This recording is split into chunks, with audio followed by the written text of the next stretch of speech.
ఇప్పుడే జీ5 app download చేయండి. చూడండి మీ ఫేవరెట్ టీవీ షోస్ ఎప్పుడైనా ఎక్కడైనా. నీ దెబ్బకి బీపీ వచ్చి పడిపోయేలా ఉన్నాను. చూసావా కాస్తుల్లో ఎంత ప్రమాదం తప్పిందో? ఏం కాలేదుగా. అదృష్టం బాగుండి ఏమీ కాలేదు. కాస్త తేడా వచ్చుంటే ఇద్దరం బుక్ అయ్యేవాళ్ళం. నువ్వు వెళ్ళి ఆ కోచ్ సార్ దగ్గర కూర్చున్నావు. ఇక్కడ ఇంట్లో వాళ్ళు అడిగే ప్రశ్నలకు సమాధానం చెప్పలేక నేను చచ్చిపోయాను. చెల్లెలి కోసం ఆ మాత్రం చేయలేవా? ఏంటి వరుసగా అబద్ధాలు చెప్పడమా? టెన్షన్తో చచ్చిపోవడమా? ఇప్పుడు కూడా పెదనాన్న ఎక్కడికి వెళ్ళావంటే నీ దగ్గర సమాధానం ఉందా? అది కూడా నేనే కవర్ చేయాల్సి వచ్చింది. పోనీలే ఆద్య, గండం గడిచిపోయింది. అక్కడ కోచ్ సార్ అలాంటి పరిస్థితుల్లో ఉంటే ఎలా రమ్మంటావు? అక్కడ మీ కోచ్ సార్ పరిస్థితి ఏమో గాని ఇక్కడ నా పరిస్థితి ప్లాస్టిక్ కవర్లో చుట్టేసినట్టుంది. నా టెన్షన్లో నేనుంటే అందరూ ప్రశ్నల మీద ప్రశ్నలు, సమాధానాలు వెతుక్కోలేక చచ్చిపోయాను. ఏదో ఐఏఎస్ ఇంటర్వ్యూకి పోయినట్టు అందరి మధ్య కూర్చొని ఇంటర్వ్యూ చేసినట్టే అయింది. అసలు ప్రశాంత్ ఈ రాత్రిపూట ఎందుకొచ్చాడు? నన్ను అడుగుతావేంటి? చేతికి కట్టు మరీ సేవలు చేశావు కదా. ఏంటో ఇష్టం లేకపోయినా చేయాల్సి వచ్చింది. అతను రావడం, నువ్వు సేవలు చేయడం తర్వాత సమయానికి నువ్వు రాకపోయి ఉంటే ఇంట్లో నువ్వు లేకపోయినా ఉన్నట్టు నమ్మించినందుకు ముందు నన్నే తిట్టేవారు. ఆద్య, నీకు నాకు ఇద్దరికి ఇబ్బంది లేకుండా వచ్చేసాను కదా. అవును, నాకు ఒకటి అర్థం కాలేదు. ప్రశాంత్ వచ్చేసరికి సరిగ్గా నువ్వు ముందుకొచ్చావు. ఎలా? అతను వస్తున్నాడని నీకు ముందే తెలుసా? ప్రశాంత్ వస్తాడేమోనని నాకు తెలియదు. మరి ఎలా వచ్చావు? హాస్పిటల్లో నాకు ప్రభాస్ కనిపించాడు.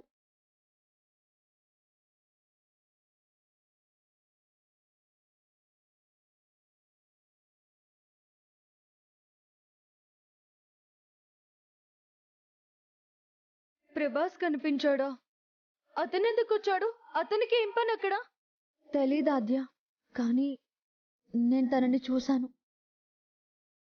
అతను కనిపించగానే నా గుండె ఆగిపోయిందనుకో.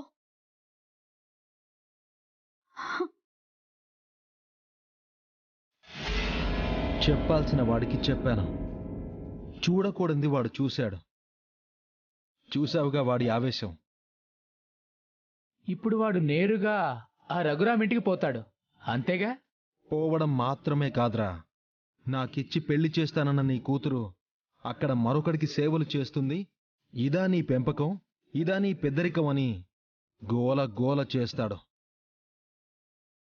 ఆ రఘురామ్ ఇంటి ముందు వీడు గోల చేస్తే ఊరందరికీ విషయం తెలిసి నన్ను అవమానించిన ఆ రఘురామ్ పరువు పోతుంది. నాకు కావాల్సింది అదేరా.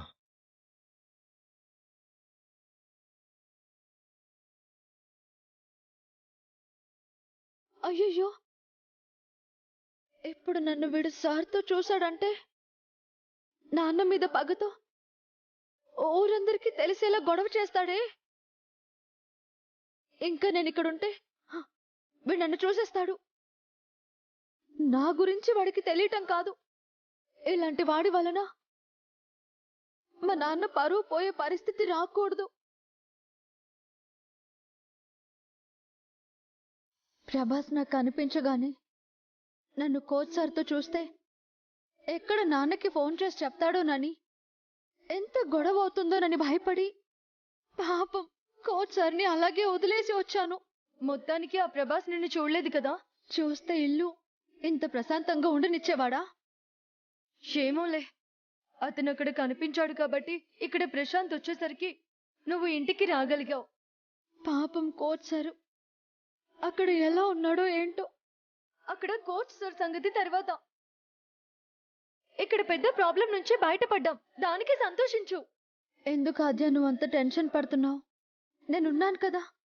ఉన్నావు అక్కడ. ఇక్కడ నా పరిస్థితి నీకు తెలుసా? చివరికి నీ వల్ల ఎప్పుడు అబద్ధం చెప్పని నేను పెద్దమ్మ పెదనాన్నలతో అబద్ధాలు చెప్పాల్సి వచ్చింది. నా ప్రేమ కోసం నువ్వు కాకపోతే ఇంకెవరు హెల్ప్ చేస్తారు? చాలు, ఇప్పుడు నాకు పెట్టిన టెన్షన్ చాలు. అక్కడ ప్రభాస్ చూసినా, ఇప్పుడు ప్రశాంత్కి కనిపించకపోయినా ఈ పాటికి ఇద్దరం జైల్లో ఖైదీల్లాగా అందరి ముందు నిలబడి ఉండేవాళ్ళం. సరేలే ఆద్య, ఇప్పుడేం కాలేదు కదా, త్వరగా పడుకుందాం పద, ఉదయాన్నే లేవాలి. ఎందుకు? ఎందుకంటావేంటి? అక్కడ కోచ్ సార్ ఒంటరిగా ఉన్నారు. ఉదయం ఆయనకి స్పృహ వచ్చేసరికి పక్కన నేను ఉండొద్దు?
రామలక్ష్మి నా మాట వినదు.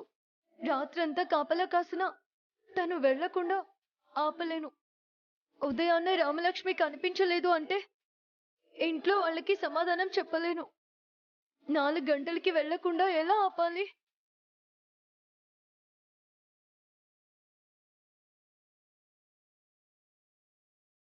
రామా! ఓ